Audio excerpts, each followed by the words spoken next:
மிகப்பெரிய ஒரு கோர தாண்டவம் இயற்கை ஆடி இருக்கிறது என்று சொல்ல வேண்டும். குறிப்பாக இந்த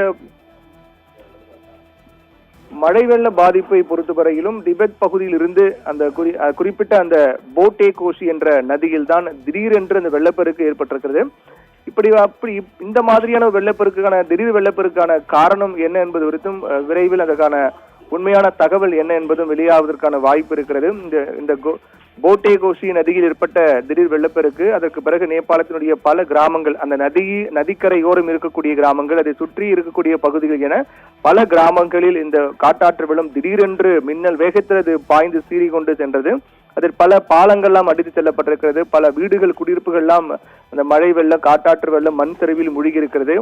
மேற்கு நேபாளத்தில் இருக்கக்கூடிய ரோல்பா என்ற பகுதி, இந்த ரோல்பா மற்றும் அதை சுற்றியிருக்கக்கூடிய மாவட்டங்களில் நிலச்சரிவு என்பது ஏற்பட்டு அதிலும் பலர் சிக்கி இருப்பதாகவும் சொல்லப்படுகிறது. குறிப்பாக நேபாள வெள்ளத்தில் 19 பாலங்கள் 40 கிலோமீட்டர் தொலைவிற்குள் சாலைகள் அடித்து செல்லப்பட்டதாகவும் சொல்லப்படுகிறது. நேபாள வெள்ளத்தில் 13 நீர்மின் திட்டங்கள் சேதமடைந்திருக்கிறது. 200க்கும் மேற்பட்ட கனரக வாகனங்கள் அடித்து செல்லப்பட்டிருக்கிறது. காணாமல் போனவர்களை மீட்கக்கூடிய பணியும் மிக தீவிரமாக நடைபெற்று வருகிறது. ராணுவத்தினரும் களமிறக்கப்பட்டிருக்கிறார்கள். மீட்பு பணிகளில் மிக தீவிரமாக இறங்கி வந்திருக்கிறார்கள். ராணுவ ஹெலிகாப்டர் மூலமாக களமிறக்கப்பட்டு மீட்பு பணிகளை மேற்கொண்டிருக்கிறார்கள். தற்போது வரையிலும் உயிரிழப்பு என்பது நேபாள அரசால் அதிகாரப்பூர்வமாக அறிவிக்கப்பட்ட உயிரிழப்பு என்பது 16 இருக்கின்றது. இந்த உயிரிழப்பு இன்னும் அதிகரிப்பதற்கான வாய்ப்பு தான் இருக்கின்றது. அந்த அளவுக்கான அந்த காட்சிகளை பார்க்கும்போது நம்மாலே கணிக்க முடியும் எத்தனை பேர் உயிரிழந்திருப்பார்கள், எத்தனை பேர் அந்த மண் சரிவு, காட்டாற்று வெள்ளம் மண்ணோடு சேர்ந்து அடித்து வரப்பட்ட அந்த கோர தாண்டவத்தினுடைய பிடியில் எத்தனை பேர் சிக்கி இருப்பார்கள் என்பதை நம்மாலே இந்த காட்சிகளை பார்க்கும்போது நம்மாலே உணர முடியும். அந்த அளவுக்கான ஒரு மிகப்பெரிய கோர தாண்டவம் ஆடி இருக்கிறது. நேபாள அரசால் அதிகாரப்பூர்வமாக அறிவிக்கப்பட்ட உயிரிழப்பு எண்ணிக்கை என்பது 16 இருக்கின்றது. இன்னும் அடுத்தடுத்த கட்டங்களில் அந்த உயிரிழப்பு எண்ணிக்கை தொடர்பான அப்டேட் வெளியாகும். நேபாள பிரதமருடன் மத்திய உள்துறை அமைச்சர் பேச்சுவார்த்தையும் நடத்தியிருப்பதாக மத்திய உள்துறை அமைச்சகம் தெரிவித்திருக்கிறார்கள்.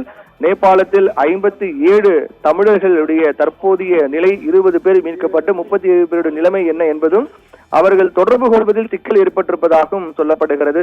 என்றால் சாலைகள் துண்டிக்கப்பட்டிருக்கிறது, பாலங்கள் துண்டிக்கப்பட்டிருக்கிறது. மேற்கொண்டு மாயமான 37 தமிழர்களை மீட்கக்கூடிய பணிகளும் அவர்கள் தொடர்பு கொள்வதில் கம்யூனிகேஷன் ப்ராப்ளம், தொடர்பு கொள்வதில் கூட சிக்கல் ஏற்பட்டிருப்பதாக சொல்லப்படுகிறது. தமிழ்நாட்டை சேர்ந்த 57 பேருடைய விவரங்களும் வெளியாகி இருக்கிறது. அதில் 20 பேர் மீட்கப்பட்டார்கள்.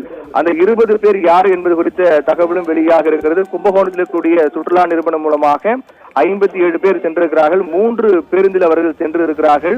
அந்த 3 பேருந்து, ஒரு பேருந்து என்பது பத்திரமாக மீட்கப்பட்டிருக்கிறது. அதில் இருப்பவர்கள் மீட்கப்பட்டிருக்கிறார்கள். மற்ற இறந்த பேருந்து என்ற ஒரு நிலைதான் தற்போது கேள்விக்குறியாக இருக்கிறது. தொடர்ந்து அங்கு மீட்பு பணிகளும் சவாலான சூழலுக்கு மத்தியில் தீவிரமாக முன்னெடுக்கப்பட்டு வருகிறது.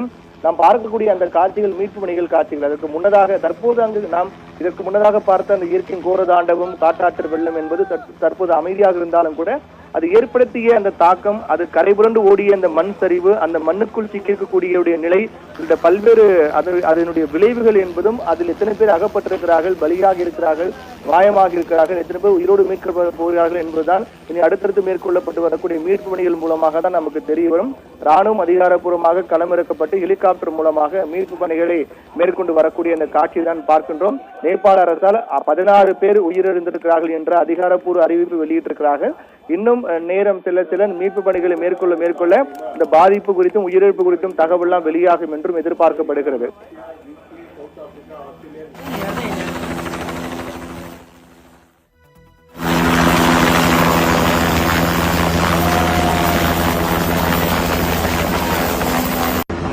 को लागि है